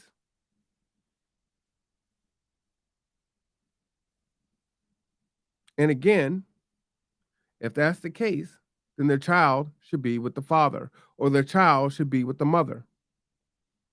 And there are a lot more examples today of mothers who well out-earn the fathers, who can pay for the sitter, who can pay for all these different things while the child is in their custody. 6, stricter checks for ancillary funds, non-reported by the custodial parent. So we know the hustle, right? Non-custodial parent has to pay child support. The custodial parent got housing, SNAP benefits, other resources, daycare, this, that, and the other. Oftentimes that's the woman. And they're entertaining other men who are also bringing resources into the home. Well, it doesn't work like that for the father, right? Because it's not how society is set up. He doesn't typically get into another relationship and then that woman is subsidizing his lifestyle. Oh yeah, he might get a pair of Jordans or maybe he gets a PS5, right? Stereotypically. But that's not typically how it works. And those things are trivial. Number 7, an additional pregnancy results not qualified for aid. So if you have one child and you think, okay, well, I'll have another child. I can keep the ticker going, or I'm going to get more aid, or I'm going to keep it. No. Not only that, I think that you should really be immediately cut off. Now, the caveat to no support or help is, the only asterisk I would say to that is if the child has significant disabilities, Down syndrome, things like that. Number 8, charge adults who recruit, groom children into gangs, into boosting, into sex work. They should receive double sentences of the children. So if you have gangbangers that are coercing children to sell drugs and pull triggers because they get less time or no time, they get double time.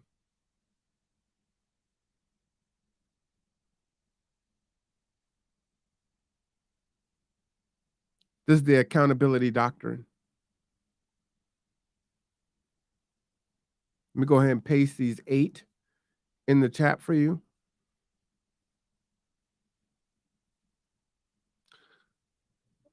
I says, having a child must be a decision of father and mother. If she made her own decision without the father, then she should be the only responsible for her decision.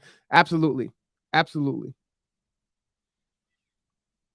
And as Pink Book was saying, we have to de-incentivize having a child just for the sake of having some benefits and some security, right?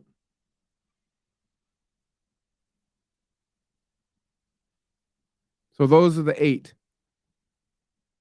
Now let's get more into the accountability doctrine. If a person has a child knowing they cannot provide for food, shelter, and other basic needs for their child, and or the parent is suffering from mental health issues, that would fit one or both of the definitions above. What definitions am I talking about? So I wanted to go and look up what child abuse was. What is the definition of child abuse? Let me go ahead and find that. Let me type that in the chat. Child abuse and child neglect. Child neglect. Let me go ahead and read that. Put that on the screen there. All right. Child neglect is a form of child maltreatment that involves the failure of a caregiver to provide for a child's basic needs, such as food, shelter, clothing, medical care, and education. Neglect can be intentional or unintentional and can occur due to various reasons, including poverty, substance abuse, mental illness, or lack of knowledge and skills to care for a child. So you know today, right now, whether or not you are able to care for a child's basic needs. If you can't feed yourself, you shouldn't be having a child. If you can't shelter yourself without aid, you shouldn't be having a child. If you can't provide for a child's basic needs, that is child neglect. And yes, you being in poverty is not your fault. You having substance abuse issues may or may not be your fault. I'll even give you that. You having mental illness may or may not be your fault. You having a lack of knowledge and skills may or may not be your fault. But it damn sure isn't the innocent child's fault. Okay? Child abuse. Let me read that. Child abuse, on the other hand, is the intentional harm and threat to harm to a child by a caregiver. It can take many forms, including physical abuse, sexual abuse, emotional abuse, and neglect. Child abuse can cause long, lasting physical and emotional harm to the child, including anxiety, depression, low self-esteem, and relationship difficulties. And this is where we come in with generational poverty, generational trauma, ACEs, adverse childhood experiences. This is where this comes from, right? And so when people intentionally have children because they know, hey, I'm going to be eligible for housing, I'm going to be able to keep my housing, I'm going to get more food stamps, I'm going to get these resources so I don't have to go to work. Whatever their excuse is or whatever their reasoning is, it's intentional when they know and is premeditated.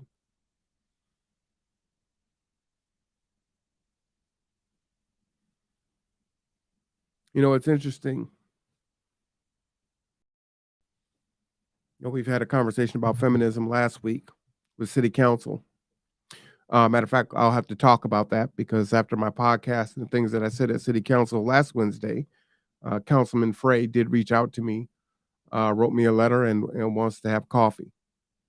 So I probably will do that, and I will share that information with you in another podcast. However,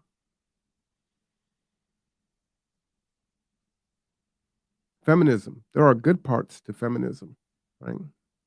But there are a lot of bad parts to feminism. There's a lot of hypocritical parts to feminism. So either you can or you cannot.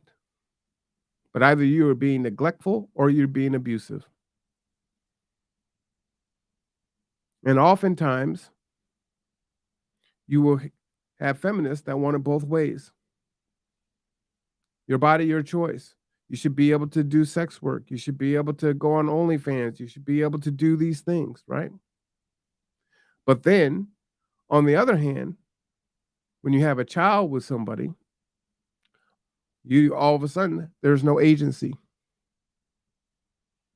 You were tricked. He wasn't who he thought he was, who I thought he was. Oh, he changed.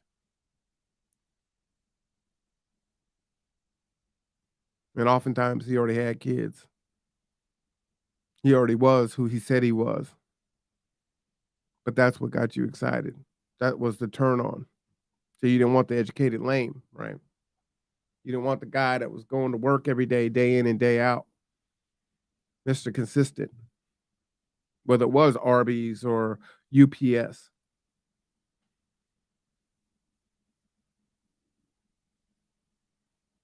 You pick what you wanted. And then you think that you're going to make that man be a father to a child that he didn't want.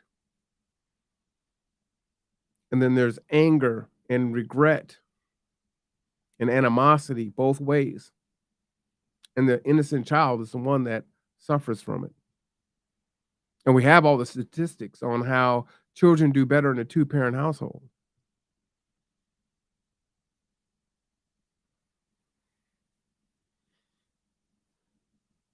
Neglect or abuse. It's one or the other. So, back to what I was saying here. With the accountability doctrine, if a person has a child knowing they cannot provide for food, shelter, and other basic needs for their child, and or that child is suffering from mental health issues, that would fit one or both of those definitions above that I just read. And yes, you are correct. If a person has a child knowing that they cannot provide their basic needs, or if they are suffering from mental health, it is considered neglect or abuse.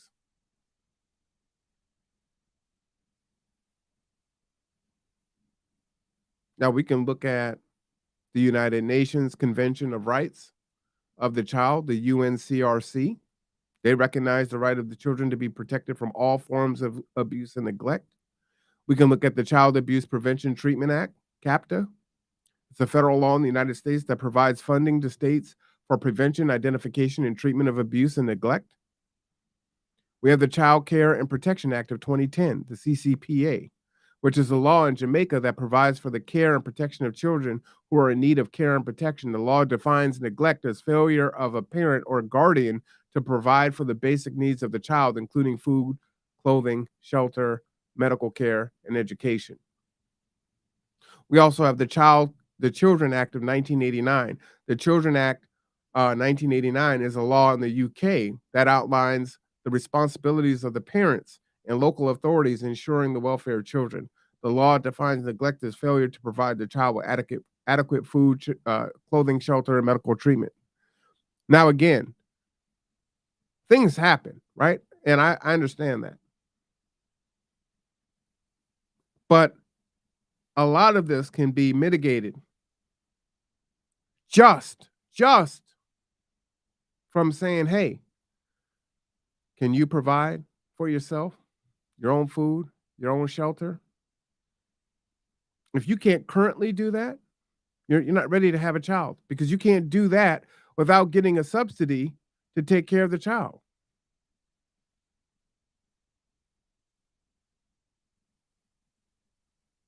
And we have to get past, we don't want to, blame women or blame, it may be victim blaming or it's racism, it's systemic, all these different reasons that are out there. And some are valid, and it may be a little bit of all those things. But we keep doing the same thing year after year, after decade, after generation. And only a few of us escape, but many of us believe that it's getting worse. We can look at the presidential polls. We can look at the local polls. We can look at how homelessness is increasing. We see the homeless encampments. We see the tent cities. We see the food insecurity. We see the lack of health care. We see the lack of mental health care.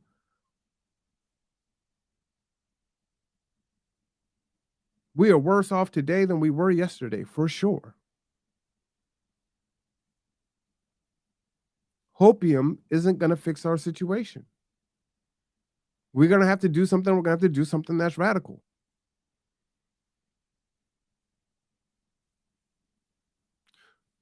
One of those things, prison reform.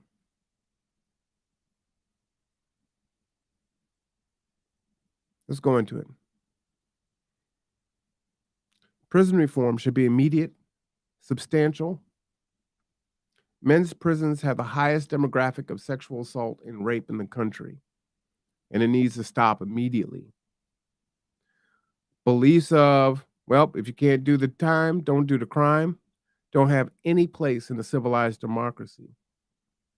Believing a carjacker or a drug dealer needs to be raped or sexually assaulted would be like saying your kid deserves the same thing when they don't perform well on a test. That flippant, egregious attitude of American citizens is a major factor when these crimes occur. And of course, Black men are disproportionately incarcerated and receive longer sentences. And so by far, they're the most victimized in this current system. And while that further illuminates systemic racism that exists in America, that's neither here nor there in this conversation now. And while many may be up at arms about the thoughts, they will only be able to muster a tokenized, disavowed view of while they pontificate and prioritize their own positions. Meaning, well, you might say, yeah, they shouldn't be raped. But this is what we need to focus on.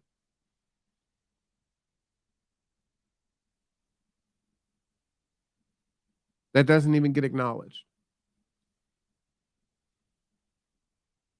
And then is that there's no care, there's no training, there's no reform that happens. There's just more trauma. And those folks come out of jail and prison with fewer choices and have to overcome tremendous odds to not say, you know what? Society don't give a damn about me. You don't give a damn about me. I'm going to do what I do. To hell. So prison needs to be made safe from physical assault with substantial penalties for those that engage in it. Number one, jails and prisons need to switch to a rehabilitation model. A majority of crimes can be avoided with education, training, access, healthcare, livable wages, etc. These programs, I believe, need to start day one and for people awaiting trial. Labor should be used to prefab housing materials to offset the cost of labor to address our homeless and home affordability issues. We know labor is the most expensive thing. And what happens is we subsidize these developers to come from other states often. And they need these crazy tax incentives to build. So you know what? Let's go ahead and use the people that we have and give them skills, give them training. B, labor should be used to support a narrow list of nonprofits that work with the most vulnerable in our society. Whether it's working on websites or social media, cybersecurity, things of that nature. C, labor should be used to farm land and cultivating that land and using sustainable resources. Those incarcerated should definitely receive the requisite degrees, certificates, or equivalent credentials to ensure employment once their time is served. It does us no good as a society to just lock someone away for however long and let them out even further behind than they were before, him or her.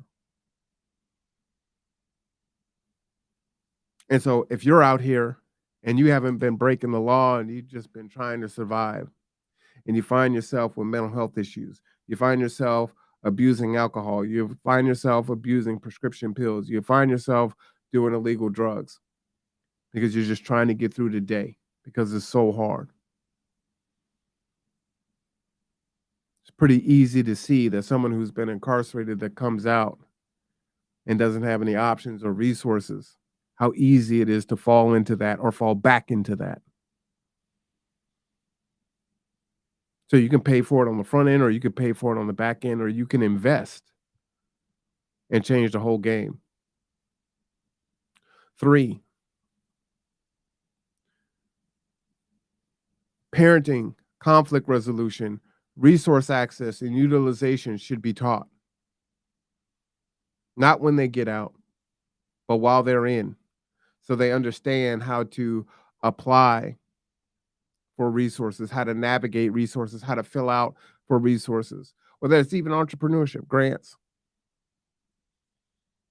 things of that nature. 4, each incarcerated person should have a case manager to help them through the process. 5, alternative housing similar to halfway houses should be created to not increase the homeless population and to decrease the likelihood of housing insecurity due to lack of job or wages. So we have a bunch of folks coming out. They get a bus ticket and $40. Good luck. Okay. Well, I got to do what I got to do, right?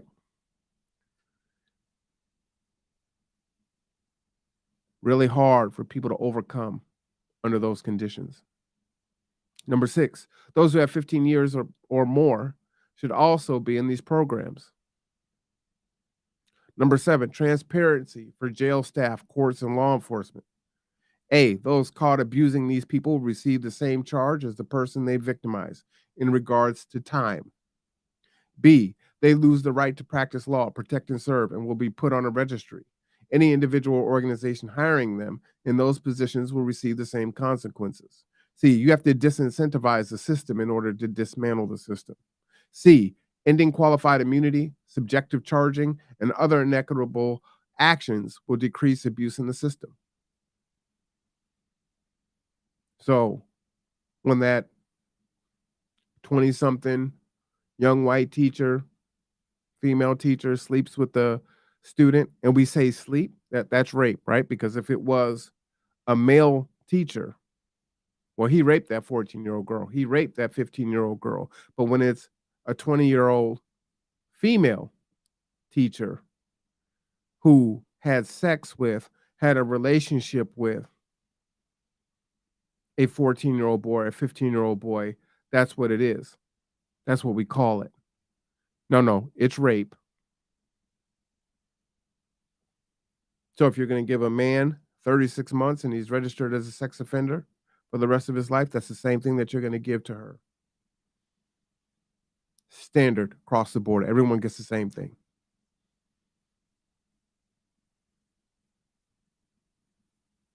8, the worst crime should be segregated from the new model. Number 9, if sex work is decriminalized, then supporting sex work should also be decriminalized. See, we need, what is equity? If you're saying, hey, there's a recession and it's tough out here and women have to do what they have to do and they should be able to do what they want to do. If they want to work as sex workers, they should do that. If they want to have an OnlyFans, they should be able to do that. Then the market that wants to pay for those services should be able to do that. So you can't criminalize the Johns, to use a pejorative, that want to patron sex workers.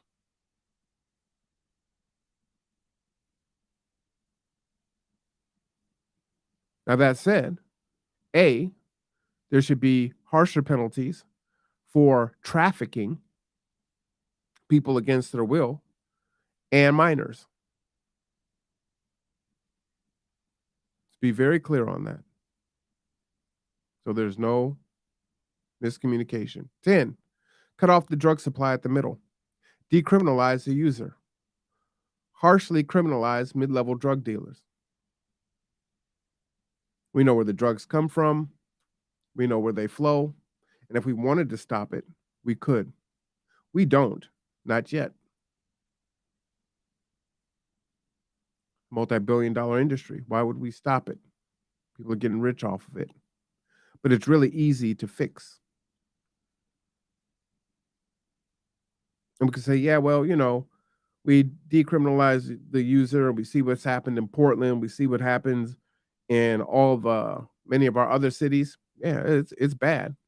Why? Because we don't go and attack the dealers. I'm talking about the real dealers, not the ones that are getting high off their own supply or they're selling to continue to use, right? You take the mid-level people off. If these drugs are killing people, ecstasy, fentanyl, and they've got a large amount, give them a life sentence. Give them a life sentence. You see, everybody can't go and get an OnlyFans and make money from it, right? Everyone can't go and become a sex worker and make a viable living off of it. Everyone shouldn't be able to go and sell drugs and say, hey, that I had no other options. That's what I had to do. No, you didn't want to work at McDonald's. No, you didn't want to go to school. No, it's not as glamorous. And yes, that job pays too low, and that's something that we need to work on. But you don't have a right to hurt people. D, double life for law enforcement and those who aid and abet. Because again, a lot of times they have to turn a blind eye. They have to make it acceptable for the drugs to flow and for the dealers to deal.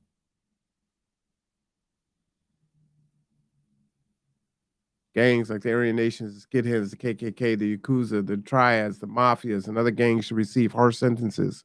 White-collar crimes, especially Wall Street, should be charged the same way. The way that they hit these folks with RICOs, our rappers are getting hit with RICO charges.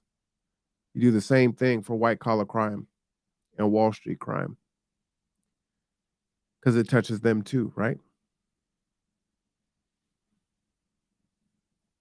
So in summary, while the initial cost may increase in the beginning, and definitely folks will be affected negatively, in mere months, I believe this program will generate a surplus, reducing health costs, debt, lack of job skills, and addressing basic needs and insecurities.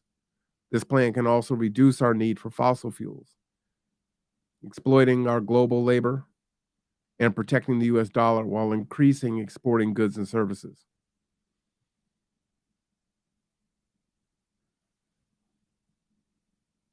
We need a multi-pronged approach. It needs to be radical. It needs to be immediate. It needs to be swift in order for us to minimize the harm that is currently happening in the deaths of 12-year-olds that cannot be brought back.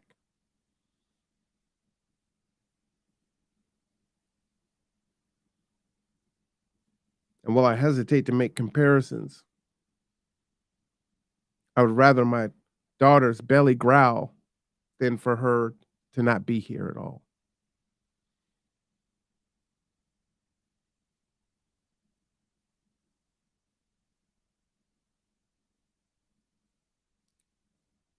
Women have a choice. You can have an abortion. You can give the baby away for adoption, or you can raise a child. Men should have a choice. They can raise a child, or they can financially abort the child. Neglect or abuse happens when people willfully or unwillfully bring a child into the world that they know that they can't take care of. And I'm not saying that it's a thing where, oh, it takes what do they say, $2 million to raise a child from 0 to 18. It's some crazy number, right? When most of us raise children and we never see that kind of money in our lifetime. But if you're unable to feed and shelter yourself, that is neglect if you are bringing a child into the world.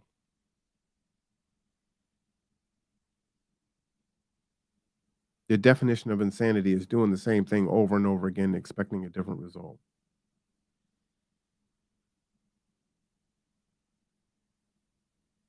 These children are innocent. They deserve a chance. We call them our babies. But all of a sudden, our babies are 12 and they have Uzis and guns. And they're knocking each other out. They're shooting at each other. They're killing each other. They're having children in their teens, in their young 20s. And at the end of the day, they're children. Honestly, they're the innocent ones in this. It's the parents that are guilty. Because those children didn't ask to be brought into the world. You made a conscious decision. And just like the mother was saying, hey, I tried to talk to the mothers. And most of them, hey, they just wanted to go to the club, kick it, turn up, hang out.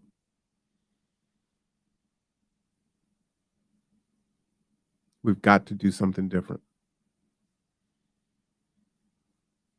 Unfortunately, liberals are going to say, nope, that's too harsh. We can't do that. We need to do something. We just need to come together as a community. We can do more. We can be better. No one has any answers. There's nothing in the works that's being done. And I watch many organizations, good folks, not all good folks. Some are very predatory, and they use the fact that, they will defend your right to bring a child into the world that you can't take care of because they're going to get the bag off your kid. So at the end of the day, they don't really honestly care whether your kid is successful or not, or gets out or not. There's a bag behind your child, and they're getting that bag. And whether your child learns financial literacy, health is wealth, STEM, doesn't really matter. They get the bag all the way. Something needs to change.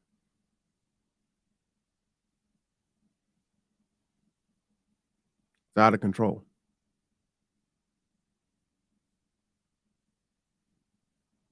All right. I am Marwan Cameron. This is The Conduit. I have spoken. Take care of yourself. Take care of each other. We'll be back tomorrow night for, tomorrow's the library.